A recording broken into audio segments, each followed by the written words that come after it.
Alright, so today we're going to talk about Honda Acty no start issues, or if you're consistently trying to start it, it turns over, we'll say 30 seconds to a minute and you can't get it to start. So there's a couple of major causes of this. The first cause, I would say, or the first thing to check, especially if you've pulled a spark plug wire and you have no spark, is to come up under the fuse panel and there check all the fuses. One of them is labeled turn or turn signal. You can translate this with the Google Translate app. Usually it's a 20 amp fuse, but that 20 amp fuse runs both the turn signal and the ignition. So the ignition fuse and turn signal fuse is the same. You've checked that fuse. If it still won't start, usually you can diagnose that by checking the checking whether it will turn over. The engine will turn over with the starter, but it won't actually fire or it won't start up. So if you have no power whatsoever, you put the key in the ignition, there's nothing there. On the vans, there's a master fuse here.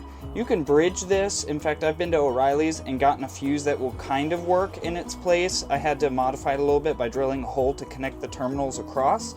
I forget the amperage off the top of my head. Let's see if I can just open it. Probably not. I don't want to break it because it's old. But there's a master fuse there. You can change that or bypass it with a piece of wire just to get the thing started in an emergency. In the trucks, it's on the left-hand side of the truck, up underneath against the frame, just in front of the battery and coolant reservoir. Something I should add about these master fuses is usually the master fuse only blows if you've hooked up jumper cables backwards.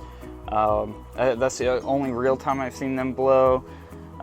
So if you had someone helping you jumpstart the vehicle or you install a new battery and suddenly it won't start, you probably blew the main fuse. So if this master fuse, or if you have the truck and it's down here, and that fuse up underneath the ignition are both good, or up underneath the steering column are both good, your next step is to check the distributor, the spark plug wires, and any vacuum lines above the carburetor. So if you go to the engine compartment, or the trap door as it's translated in Japanese, and there's a little cutout there for lifting up. If you go to the engine compartment and you check for this red line right here, this red hose is your fuel line that goes into the carburetor. If you disconnect that line and as you're turning it over, fuel is coming out that means your fuel pump's working, you have fuel. So check all the vacuum lines up here on the carburetor. If they're all hooked up and fine, there's no dry rotted lines. A lot of times you'll find dry rotted ones. Make sure the thermo valves are both connected and not cracked. There's a thermo valve right there. If they're good and there's no vacuum lines disconnected, the next thing I would do is check the two valves, the solenoids or the carb valves on the side. So if the truck will start after like a minute and a half of letting it turn over, it's these carb valves. These carb valves are definitely bad. I have another video how to do that, how to install those, so go check that out.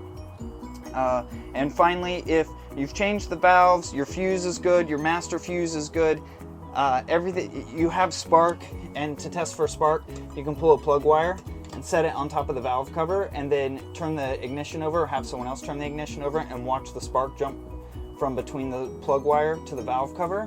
It'll arc across. If you see that you have spark, you have fuel, the valves are good, you can rebuild the top of the carb. There's a video on how to do that too on my channel. But if you've done all of that and it still won't start, chances are the carb itself is bad. Something in the carb is kaput. You've already ruled out your fuel pump by checking the fuel there. And that audible clicking sound that the fuel pumps make on these is normal because it's a mechanical fuel pump. But yeah, so hopefully this video taught you something. Hopefully you get your Acty van or truck running again if for some reason it quit out on you. But these are the top causes I've seen.